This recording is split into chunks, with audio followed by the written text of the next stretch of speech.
नमस्कार, समाचार प्लस झारखंड बिहार देख रहे हैं आप। आपके साथ मैं हूं खुशबू राय। झारखंड वासियों के लिए और खासकर राजधानी वासियों के लिए एक गौरवान्वित करने वाली खबर है।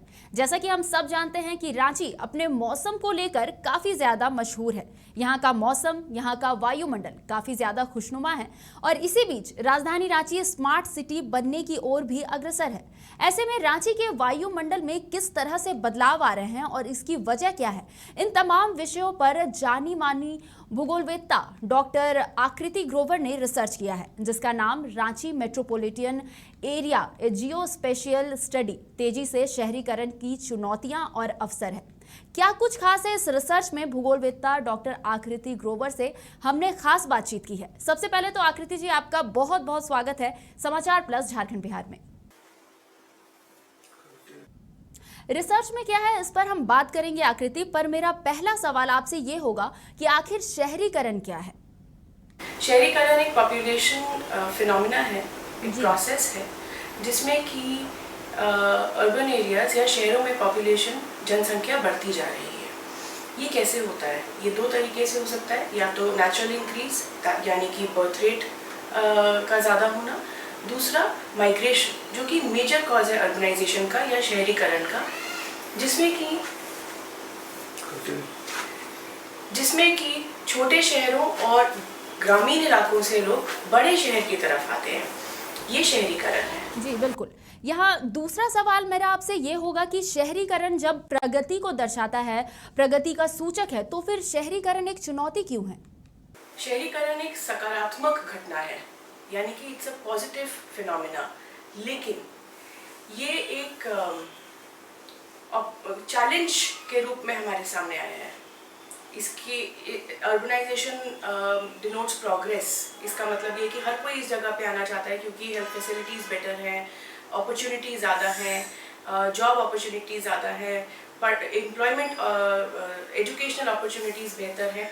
लेकिन यही इलाके हैं जो जहाँ पर प्रॉब्लम्स भी बहुत ज़्यादा हैं, जहाँ प्रॉब्लम्स भी बढ़ती जा रही हैं, specially environmental problems, health problems. So ये डिपेंड करता है एक देश पर और एक शहर पर डिपेंड करता है कि वो अपने शहरीकरण को क्या दिशा देना चाहता है, उसका डायरेक्शन ऑफ ग्रोथ क्या रहेगा। Will it be planned, unplanned, sustainable और अनसस्टेनेबल। उस पर डिपेंड करता है कि वो एक चैलेंज है या एक अपॉर्चुनिटी है। आकृति, अब आप हमारे दर्शकों को ये बताइए कि शहरीकरण में जियो स्पेशल टेक्नोलॉजी की जो भूमिका है वो क्या होती है? ज़्यादातर rural urban growth, development, progress, ये सारा इंफॉर्मेशन हमें सेंसर्स और बाकी गवर्नमेंट के प्राइमरी सर्विस से मिलता है। लेकिन अब क्योंकि हमारे पास जियो स्पेशियल टेक्नोलॉजी है, यानी कि रिमोट सेंसिंग और GIS और GPS, ग्लोबल पोजिशनिंग सिस्टम, इन तीन टेक्नोलॉजी से हम शहरीकरण को और land use land cover change, जो भी बदलाव हो रहे हैं हमारे आसपास, उसको हम अच्छे से समझ सकते हैं। रिमोट सेंसिंग इमेजेस हमारे पास 1972 से फ्रीली अवेलेबल है लैंडसैट इमेजरी से, जो कि मैंने इस्तेमाल करी हैं इस रिसर्च के लिए। आकृति, अगर हम बात करें अर्बन हिट आइलैंड की, तो आपने इस पर भी काम किया है, तो आखिर यह अर्बन हिट आइलैंड होता क्या है? अर्बन हीट आइलैंड आप समझिए कि एक तरह का हाई टेम्परेचर का आइलैंड, द्वीप बन जाता है और उसके आसपास एक समुद्र है जो लो टेम्परेचर का है, जिसका तापमान कम है। तो एक हीट आइलैंड जैसा बन जाता है, जैसे कि घर में किचन का एरिया होता है, किचन एरिया में टेम्परेचर बाकी कमरों से ज़्यादा होता है, तो घर में एक तरह से हीट आइलैंड बना होता है। तो यही फिनोमेना जब हम अर्बन एरियाज में देखते हैं, इसको हम अर्बन हीट आइलैंड कहते हैं। इसको समझने के लिए हम लैंड सरफेस टेम्परेचर का डेटा यूज करते हैं, जो कि हम सैटेलाइट इमेज से एक्सट्रैक्ट कर सकते हैं। आकृति, अगर हम बात करें अर्बन हिट आइलैंड की, तो ह्यूमन हेल्थ पर इसका क्या असर पड़ता है? क्या कुछ असर पड़ता है अगर हम इसको रिश्ते से जोड़कर देखें तो? देखिए, एक तो हमारा एटमॉस्फेरिक टेम्परेचर होता है, जो कि हमें IMD से मिलता है। एक शहर में 1 या 2 IMD स्टेशन होते हैं जो हमें टेम्परेचर देते हैं और हम कहते हैं आज का तापमान इतना है। लेकिन लैंड सरफेस टेम्परेचर हमको हर स्थान की पर्टिकुलर लोकेशन का तापमान बताता है। ये हम सैटेलाइट इमेजेस से एक्सट्रैक्ट करते हैं। जब हम इस इमेजेस से ये टेम्परेचर एक्सट्रैक्ट करते हैं तो हम ये बता सकते हैं कि क्या पानी का टेम्परेचर ज़्यादा है, या जहाँ पर कंजस्टेड एरिया है उसका ज़्यादा है, या रोड का ज़्यादा है, या स्ट्रीट का ज़्यादा है, कहाँ पर टेम्परेचर ज़्यादा है, कहाँ पर कम है, एग्जैक्टली उस लोकेशन पर। तो ये जो लैंड सरफेस टेम्परेचर है, ये अर्बन हीट आइलैंड का एक बहुत इंपॉर्टेंट इंडिकेटर है। What is the impact of urban heat island on human health, ये क्यों ज़रूरी है इसको समझना। देखिए, land surface temperature urban heat island का इम्पॉर्टेंट इंडिकेटर है। लैंड सरफेस टेम्परेचर मतलब किसी भी जगह का, किसी भी लोकेशन का टेम्परेचर। जो हमें टेम्परेचर रोज़ की ज़िंदगी में IMD से मिलता है, जो मेट्रोलॉजिकल स्टेशन से मिलता है, वो हमारा एटमॉस्फेरिक टेम्परेचर होता है। तो ज़रूरी नहीं है कि एटमॉस्फेरिक टेम्परेचर सिटी का और उसके आसपास के इलाकों का एक हो, लेकिन फिर भी हम कहते हैं आज का तापमान मान लीजिए 35 डिग्री सेल्सियस है। लेकिन हर जगह का तापमान 35 डिग्री नहीं होता है। कहीं पर टेम्परेचर ज़्यादा होता है, जैसे रोड एरियाज, एसफॉल्ट, कोल जहाँ पर ज़्यादा यूज़ होता है, या फिर जहाँ पर ग्लास ज़्यादा यूज़ होता है, वहाँ टेम्परेचर ज़्यादा होता है। बजाय कि vegetated areas, agricultural areas, green cover, water bodies, इनका तापमान थोड़ा कम होता है। तो जैसे जैसे हम इन एरियाज में रहते हैं, शहरीकरण जब बढ़ता है तो बिल्डिंग्स बढ़ती हैं, एयर पोल्यूशन बढ़ता है, AC का कंजम्पशन, AC ज़्यादा यूज़ होता है, और बिल्डिंग्स बहुत पास पास होती हैं, तो जो लॉन्ग वेव रेडिएशन जो सन से आ रही है, जो शॉर्ट वेव रेडिएशन सन से आ रही है, उसको बाहर निकलने का रास्ता नहीं मिलता है, तो वो बेसिकली बिल्डिंग्स में ट्रैप हो जाती हैं। उसके कारण हमें कई तरह की तकलीफ हो सकती है, जैसे सांस लेने में तकलीफ, स्किन रैशेस, इरिटेशन, और हीट स्ट्रोक, सन स्ट्रोक, और इससे बहुत सारी लोअर रेस्पिरेटरी और अपर रेस्पिरेटरी डिजीजेस जैसे एस्थमा और ब्रोंकाइटिस, ब्रोंकोलाइटिस, ये भी हो सकते हैं। और हाईएस्ट फॉर्म ऑफ इफेक्ट जो इसका है वो है डेथ, मृत्यु। ऐसा क्यों होता है? ऐसा इसलिए होता है क्योंकि land use, land cover change हो रहा है। बहुत सारे वेजिटेशन एरियाज, एग्रीकल्चरल एरियाज को बिल्डिंग्स या रोड या फ्लाईओवर बनाने में बदल दिया जाता है शहरीकरण के कारण, और गाड़ियों का नंबर बढ़ जाता है, जनसंख्या बढ़ जाती है, पॉपुलेशन डेंसिटी इंक्रीजेस। उसकी वजह से सिटी में हीट स्पॉट्स, हॉट स्पॉट्स बन जाते हैं छोटे छोटे, जो कि फाइनली अर्बन हीट आइलैंड का रूप ले लेते हैं और माइक्रो क्लाइमेट को बदल देते हैं। दैट इज छोटे छोटे शहरों का या बड़े शहरों का माइक्रो क्लाइमेट बदल जाना। इस पूरे इंटरव्यू में एक सवाल जो है वो काफ़ी ज़्यादा अहम है झारखंड और खासकर रांची वासियों के लिए, कि आखिर आपने रांची को ही अपना रिसर्च स्टडी एरिया क्यों चुना? हालांकि दिल्ली और मुंबई पर मेरा बहुत काम है, मैंने बहुत एक्सटेंसिवली बड़े शहरों पर रिसर्च किया है, लेकिन अब मैं छोटे और मध्यम शहरों पर रिसर्च करना चाहती हूँ, और उसमें रांची एक इम्पॉर्टेंट एरिया है। उसके दो कारण हैं। एक, क्योंकि ये स्मार्ट सिटी मिशन में है, हमारे सरकार ने जो स्मार्ट सिटीज़ की लिस्ट निकाली है उसमें रांची एक इम्पॉर्टेंट शहर है जिसको डेवलप किया जा रहा है।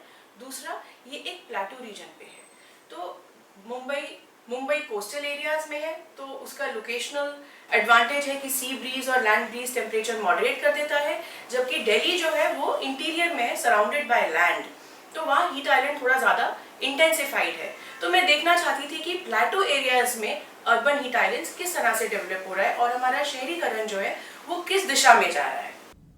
आकृति, यहाँ अगला सवाल आपसे ये होगा कि जैसा कि अभी आपने हमें समझाया कि अर्बन हिट आइलैंड एक बहुत बड़ी समस्या है, ऐसे में सरकार को क्या कुछ कदम उठाना चाहिए ताकि रांची में ये समस्या जो है वो उत्पन्न ना हो? पहला तो ये कि हमें देखना पड़ेगा कि जो शहरीकरण है वो किस दिशा में जा रहा है।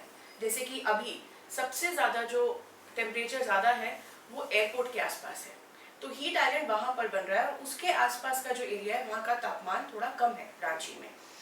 तो हमें फ्यूचर में ये देखना पड़ेगा कि हम इसको कैसे कम कर सकते हैं, जैसे कि कूल रूफ्स, वर्टिकल गार्डन्स, ऐसा मटेरियल यूज़ किया जाए जिसका रिफ्लेक्टिव इंडेक्स ज़्यादा हो तो टेम्परेचर कंट्रोल में रहे, और प्लान्ड अर्बनाइजेशन, कहाँ पर किस तरह का लैंड यूज, लैंड कवर होगा वो हमें अभी डिटरमाइन करना पड़ेगा, अगर हम चाहते हैं कि सच में हमारी सिटीज़ स्मार्ट हो और सस्टेनेबल हो।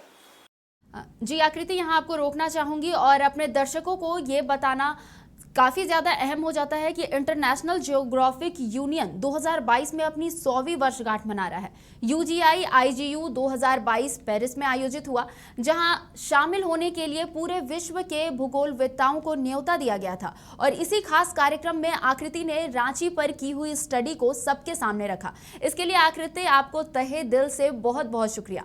अब यहाँ पर आकृति, एक सवाल मैं आपसे पूछना चाहूँगी कि पेरिस में जो ये सम्मेलन हुआ उसके बारे में हमारे दर्शकों को बताइए, क्योंकि यहाँ बहुत कोई है जो इसके बारे में नहीं जानते हैं।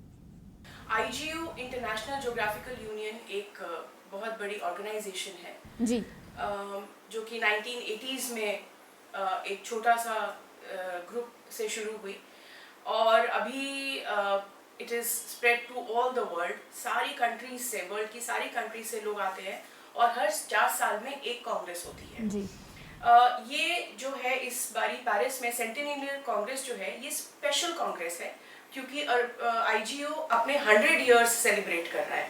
लास्ट ईयर यही कॉन्फ्रेंस इस्तांबुल टर्की में हुई थी और अब 2 साल में एक बारी रीजनल कॉन्फ्रेंस और 4 साल में एक बारी मेन कांग्रेस होती है।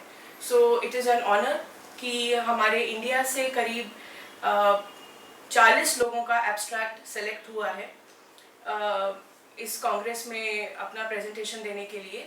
And it's a big honour कि हमारा एक न्यू यूनिवर्सिटी है, सेंट्रल यूनिवर्सिटी ऑफ तमिलनाडु, उसमें मैं पढ़ाती हूँ और वहाँ से मुझे एक अपॉर्चुनिटी मिली है वहाँ पेरिस जाके अपना रिसर्च वर्क शेयर करने की और बहुत कुछ सीखने की। आकृति, इस तरह के जो सम्मेलन होते हैं उसका महत्व क्या होता है या फिर उसकी महत्ता क्या है? ये कांग्रेसेस जो हैं ये हमारी ग्रोथ और डेवलपमेंट के लिए बहुत ज़रूरी है क्योंकि हम डेवलप्ड कंट्रीज़ और बाकी जितने वर्ल्ड के कंट्रीज़ के जो लोग हैं वो सब आते हैं। So these are areas where you share your knowledge, you gain a lot of knowledge. Okay, आप अपनी बातें बताते हो, लोग अपने पर्सपेक्टिव से उन चीज़ों को देखते हैं, उसके सोल्यूशंस बताते हैं। तो इनसे इंटरनेशनल कोलैबोरेशंस, इंटरनेशनल कोऑपरेशन के बहुत सारे अपॉर्चुनिटीज़ खुल जाते हैं। आकृति, विश्व के इतने बड़े पटल पर आपने रांची को प्रेजेंट किया है। कुल मिलाकर देखा जाए तो आपने रांची को बारीकी से देखा है। तो ऐसे में यहाँ अर्बन हिट आइलैंड बिल्ड ना हो, इसे लेकर क्या कुछ सुझाव या फिर समाधान आप यहाँ पर देना चाहेंगी? हाँ, जैसा कि मैंने बताया, ये जिस तरह से रांची का ग्रोथ हुआ है पिछले 25-30 सालों में, इससे ये पता चलता है कि रांची का जो अर्बन एरिया है वो बहुत तेजी से बढ़ रहा है। जी, अभी कंपैरेटिवली दिल्ली टू मुंबई के हिसाब से ये मॉडरेट ग्रोथ है, but still 2% growth rate in the last decade बहुत ज़्यादा है।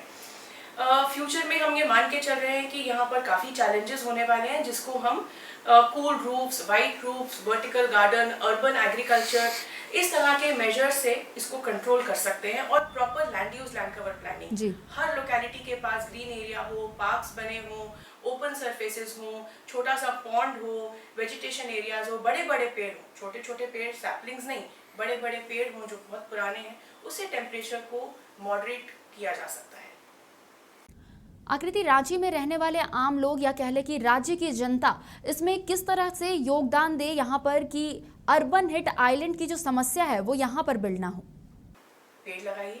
जो पेड़ आप आज लगाएंगे 20 सालों में तो बहुत बड़ा हो जाएगा। हर इंसान अगर एक एक पेड़ लगाएगा तो काफ़ी हद तक फर्क पड़ जाएगा। जी, उसमें आप ये कर सकते हैं कि sustainable agriculture practice, sustainable buildings बना सकते हैं। पहली बार, जो आप मटेरियल यूज़ कर रहे हैं वो ऐसा हो कि उसका रिफ्लेक्शन ज़्यादा हो। इस तरह के बहुत सारे मटेरियल आज की डेट में मार्केट में अवेलेबल हैं। और अगर आपकी छतें जो है सफ़ेद रंग की हैं तो काफ़ी हद तक जो है रिफ्लेक्शन बढ़ जाता है और टेम्परेचर कंट्रोल रहता है। बिल्कुल। साथ ही साथ आप टेरेस गार्डनिंग करें, अपनी छतों पे छोटे छोटे पौधे लगाइए। बुलाने के लिए और इस रिसर्च को अटेंशन देने के लिए और इसके लिए मैं बहुत आभारी हूँ। Thank you very much. बहुत बहुत शुक्रिया आकृति, हमसे जुड़ने के लिए और रांची के बारे में इतनी जानकारियां साझा करने के लिए। उम्मीद करती हूं कि हमारा ये डिस्कशन रांची वासियों को अपने वायुमंडल के बारे में जानने के लिए काफ़ी ज़्यादा मददगार साबित होगा। फिलहाल मेरे साथ इस एपिसोड में इतना ही। आप देखते रहिए समाचार प्लस झारखंड बिहार। नमस्कार।